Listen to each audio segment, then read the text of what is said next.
calumet de paix. À l'aspect imprévu des vaisseaux dans la rade, un étrange tumulte agite la bourgade. Les guerriers indiens, effrayés, surpris, font trembler le rocher de leurs féroces cris. Plus sombres, plus bruyants que le bois qui les cache, armés du tomahawk, de l'arc et de la hache, ils courent vers le chef, la fière Donnacona. Un esprit, disent-ils, au noble Aguana, un esprit a guidé vers notre rive altière 3 canots aussi grands que la bourgade entière. Ils portent des guerriers plus nombreux qu'au printemps les bourgeons sur un tronc vigoureux. Mais ils cachent leurs arcs, leurs visages sont pâles, leur rire, leur chant ressemblent à des râles. Devons-nous les chasser comme des ennemis, ou devant eux paraître craintifs et soumis? Si ces hommes nouveaux viennent sur notre terre, sans être provoqués, nous déclarer la guerre, il nous faut les combattre, aux guerriers. Je le veux, et suspendre vainqueurs à nos reins leurs cheveux. Mais s'ils viennent vers nous remplis de confiance, montrons-nous généreux et faisons alliance. Le grand chef indien, après ces quelques mots, suivi de ses guerriers, descendit près des flots. Cependant, les marins, dans leur vive allégresse, ne cessent d'admirer la rive enchanteresse. Ne se doutent-ils point que ce pays si beau va, pour plusieurs, hélas, devenir un tombeau? Avec quel doux plaisir leur regard se repose sur ces sauvages bords dont l'aspect grandiose surpasse étrangement ce qu'ils avaient rêvé. Mais, oubliant le monde, un cœur s'est élevé, comme le pur encens d'une fleur printanière, vers ce beau ciel nouveau d'où pleuvait la lumière. Tu sais bien, ô quartier, que c'est le doigt de Dieu qui, malgré les périls, t'a conduit vers ce lieu. Auprès du commandant, réunis sur la poupe, les 3 enfants des bois forment un joyeux groupe. Leur exil est fini. Bientôt, sous les forêts, ils vont aller ensemble, oublier leurs regrets. Ils entendent des voix qui montent de la rive, voix qui charmaient jadis leur oreille attentive. Vous portez dans leur âme un plaisir inconnu. Non, ce n'est plus des blancs, le parler froid et nu. C'est le style imagé, c'est le naïf langage, qui ont de leurs parents appris de leur jeune âge. Jamais ils n'ont trouvé tant de charme au bois, jamais tant de bonheur ne leur vint à la fois. Les guerriers, tout à coup, on voit la sombre foule descendre sur les bords. C'est comme un flot qui roule, comme un vent qui gémit dans la cime des pins. De diverses couleurs, les visages sont peints. Les membres sont couverts d'étranges tatouages, et les fronts surmontés de plumes, de feuillages. Le chef est à leur tête.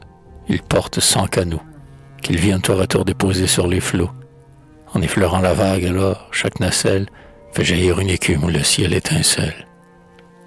Sortant de le wigwam, les femmes, les enfants, pour les pâles guerriers apportent des présents.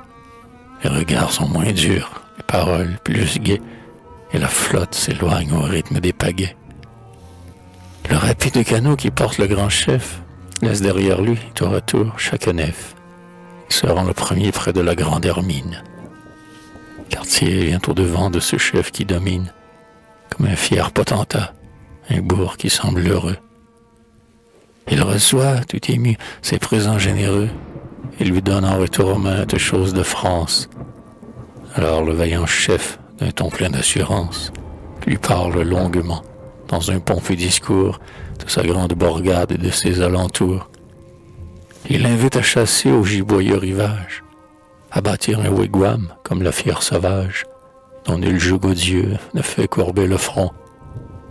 Ah, pendant qu'il parlait, un silence profond, comme le calme plat qui précède l'orage, régnait sur le navire et jusque sur la plage. Mais quand Donnacona descendit du vaisseau, quand les canots légers s'élancèrent sur l'eau, une immense clameur, que rien n'aurait fait taire, fit retentir longtemps la forêt solitaire. Pour la première fois, Cartier foule ses bords, où d'antiques forêts déroulent leur décor. Mais il vient en apôtre. Aux portes du village, le chef le fait asseoir sur un banc de feuillage. Il lui présente, ému, le calumet de paix. Que l'amitié, dit-il, enchaîne pour jamais l'homme libre des bois et le visage pâle. Cartier lui tend alors une main amicale. Grand chef, je vais, dit-il, élever sous les bois, en signe d'alliance, une divine croix. Donnacona joyeux voulut t'aider lui-même, adresser sur l'orque le glorieux emblème. De ce monde rempli de désolation, le Fils de l'Éternel prenait possession. Le signe du salut brillait sur ce rivage. La charité brisait les fers de l'esclavage. Cartier n'est point, hélas, délivré de tout soin. Au bord du même fleuve, il s'élève, plus loin, un autre grand hameau qu'il désire connaître. Ce hameau, l'Indien lui dit qu'il l'a vu naître. Il est dans un pays aussi beau que fécond, sur la rive du Nil, au pied d'un joli mont. De ce bourg populeux, le grand fleuve n'approche qu'en jetant son écume aux barrières de roches. Cartier aurait voulu, dans ce pays nouveau, l'un de ces Indiens eût conduit son vaisseau, un brûlant de foulée d'un pied libre la terre, suivi d'un aïa dans une nef légère, vers leur rameau lointain, leur rameau tant aimé, ils s'en allaient tous deux sur le fleuve calmé. Donnacona songeait. Or il venait d'apprendre que vers Hochelaga Cartier voulait se rendre. Il était attristé. Ce dessein le troublait. Jaloux de sa puissance, alors il lui semblait voir l'étranger s'unir à des tribus rivales. Ces ententes, peut-être, un jour seraient fatales aux guerriers réunis près de Stadaconé. Il se dirigea donc, par ses soins dominés, à l'heure où l'oiseau dort la tête sous son aile, et semblant déborder d'amitié fraternelle, vers Cartier qu'entouraient ses vaillants matelots. Il le baisa les bras, puis prononça ces mots. « Tu veux, ô vaillant chef des pays de l'aurore, laisser notre bourgade et remonter encore le fleuve impétueux qui baigne nos forêts? Ce fleuve est traversé par des écueils secrets, où tes bateaux pesants se briseront sans doute. L'Indien ne pourrait t'en indiquer la route. La bourgade où tu vas est loin, bien loin d'ici. Le guerrier qui l'habite est traître, et fourbe aussi. Abandonne, grand chef, ce dessein condamnable. Si ce puissant motif te trouve inébranlable, le Manitou m'a dit, je ne te le tairai pas, que tu devais trouver un horrible trépas parmi les flots de neige et les monceaux de glace, qu'en ces endroits lointains un noir esprit entasse, afin d'ensevelir l'intrépide guerrier. J'ai dit, du Manitou respecte le courrier.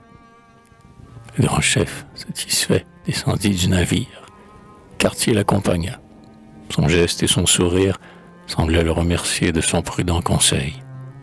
Mais le matin suivant, au lever du soleil, deux vaisseaux s'avançaient dans la belle rivière qui serpentait au nord de la bourgade altière.